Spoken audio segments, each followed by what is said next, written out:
everybody. So I just popped on because I wanted to show you a couple of the things that I did this week and maybe give you an idea of how to get rid of junk mail that seems to pile up. I don't know about you, but I get probably 10 to 15 pieces of junk mail a week. This is like a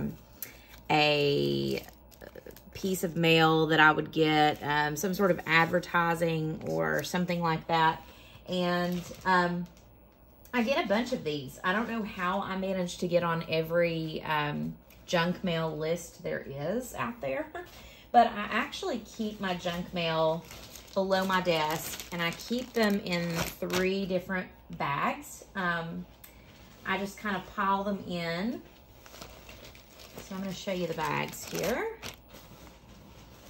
I think it will make more sense if I show you what I am talking about here.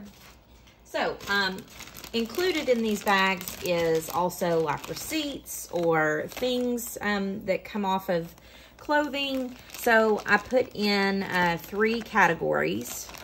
The paper that I come across that's found paper out of my mail or receipts. I do save a lot of receipts. I think I've already done a video on what I do with receipts. If the receipts are wide on the back, I put them in a different bag, but if they have like printed words on both sides, then I put them in this bag.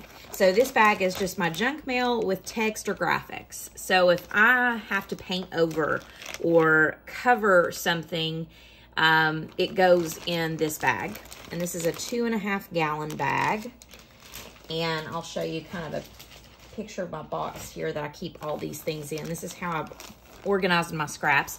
And then if it's white on the back, if I can use it, stamp over it, or you know, do something with it, then I end up putting it in this white paper bag. And then if it's just junk mailers or envelopes, sometimes they're big and sometimes they're just a small envelope with a security window, I will save those in here. And I have a ton in here because I actually do use them a lot in my journaling. But I'm going to show you what I do. Last night I went to town with paper. So this is a piece of paper that was a junk mail, and you can see it was like an advertisement that comes with coupons. But I used my Gelli plate to print over, and you can see I've completely obscured any kind of words or pictures that might have been on it. I do have some small, I used my small Gelli plate, but I do have some small white paper that's for, you know, mixed media and things like that, and I used that as well. But a lot of these are junk paper, and I have just printed on top of them because they go really well on tags. There's another piece of white paper. They go really well on tags or artist trading cards, sometimes just to tear up for ephemera. But you can see I'm just using quite literally any paper that I can find. Not only that, but I get some really cool prints off of them because this is a printed thicker paper, so it can hold up to the paint that I use. But it also will pull a print, and this was one of the ones that will pull a print, a transfer print on the Gelli plate. And I'm going to try to find an example of what that looks like here for you.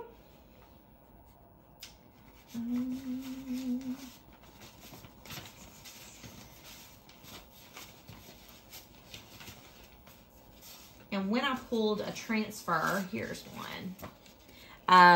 I put it on white paper because I may want to collage with it. But you can see this was for a dental office. And I love that some of the words kind of popped out. And, you know, I had no control over really what words appeared, but smile appeared, and I thought that was so cool. It turned out to be really pretty and have lots of texture. So you can see some of these, and I could obscure more by collaging on top or using ink or using, you know, painting on top of it if I wanted. But I really loved using some of these. Some of them are very surprising in what they'll pull.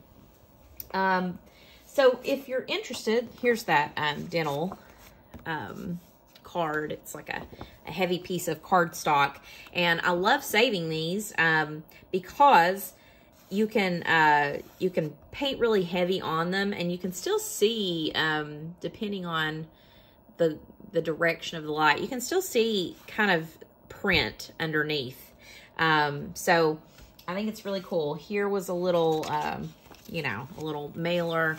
Again, these really do collage well, and they hold up with glue really well. This was just a random mailer. And you can still see some of the print, but I thought it would be kind of cool. I didn't want to obscure all of it. I thought it would be kind of cool to tear into strips maybe and use. This one has a lot of print showing through, but again, I think that, you know, when you add on top of it, the texture of the paint really kind of makes it. And then I love to have just different blocks. That's why I used my small jelly plate instead of my full-sized paper jelly plate, because the little square, you can do sections, kind of like color blocks. And it definitely was a lot like a Mark Rothko type process. I really enjoyed making the color blocks. I left a little bit of white there, but, you know, I can always tea stain, or I can, you know, I can even still tea stain these or coffee stain these if I want to. But I just thought it was so cool, and sometimes I like mixing, you know, strips of color on the same piece of paper. So I'll have just a handful of paper kind of out, and I can do a video of my process if that's interesting to you. But I might have just a handful of papers scattered around, and I'll switch back and forth so that I have multiple colors on them, because when I do decide to tear them up, I can have multiple things to use with just that strip or just that piece of paper. And I loved the big blots of color. I thought that was really fun. Another one of these cards. It didn't really pull any prints. Some of the ink is not the easiest to pull. And then I had some extra, what am I trying to say? Magazine pages. And I didn't do the whole thing. I figured I would cut out these squares. But again, I love to use magazine paper and thick paper because honestly, it just reacts differently, and it's free. I can use, I really liked this one. I can, you know, I can reuse something that I don't have to go buy. And when I go buy paper that's this thick or this glossy, or even just the mailers, sometimes you get a mix of really cool papers that you wouldn't necessarily see otherwise, because you wouldn't necessarily be able to buy that type of paper in your store. But here's another one. And again, not even painting the whole page. We don't really have any words on this page. And there's all kinds of interesting shapes now because we've abstracted the photograph. And then I have these little bits of scrap leftover magazine paper.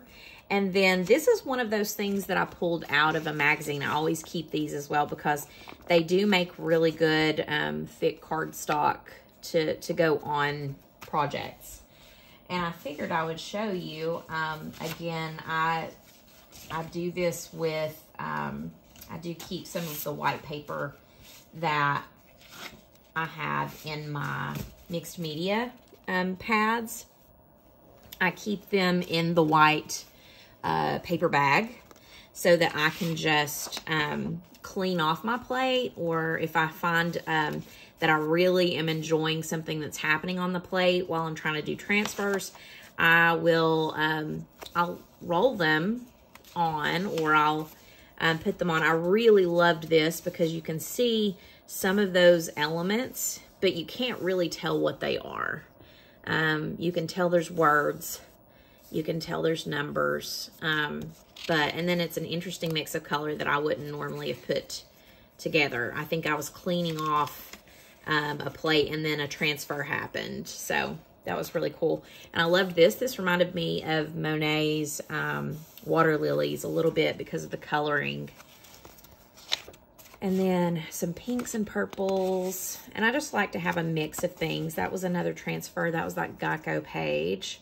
And again, if I don't want some of these things to be shown, I can further abstract them with stamps, or stamping with acrylic paint, or with ink, or I can do all kinds of things. I can collage on top of them. I loved this one because of the edges. This was one that I was trying to clean off the edges after I had already stamped an orange jelly pad. And the edges were pink and red. I thought it was really pretty. And then I did a little bit of a transfer because I had a transfer unplanned happen when I was trying to go through and color some of this junk mail. And then again, we saw this one. So yeah, I honestly, this is an addictive process. When you start doing jelly plate transfers and stuff, it really becomes like an addiction. And you want to do it for hours and hours on end. So here was one where I was just cleaning off my brayer. And I could add to that. Really what we're looking for is abstraction of what's underneath. So I like being able to see things that are underneath, but I don't necessarily want to know what they say. So I might keep that and journal with it. But nevertheless, you can see I made all of these papers in one evening. I was very busy. I did it for a couple of hours and just played with some acrylic that I had on my desk. So if you want me to show you how I do that, leave me a comment below and let me know you'd like to see a jelly plate junk mail video, and I will record that for you. Happy crafting.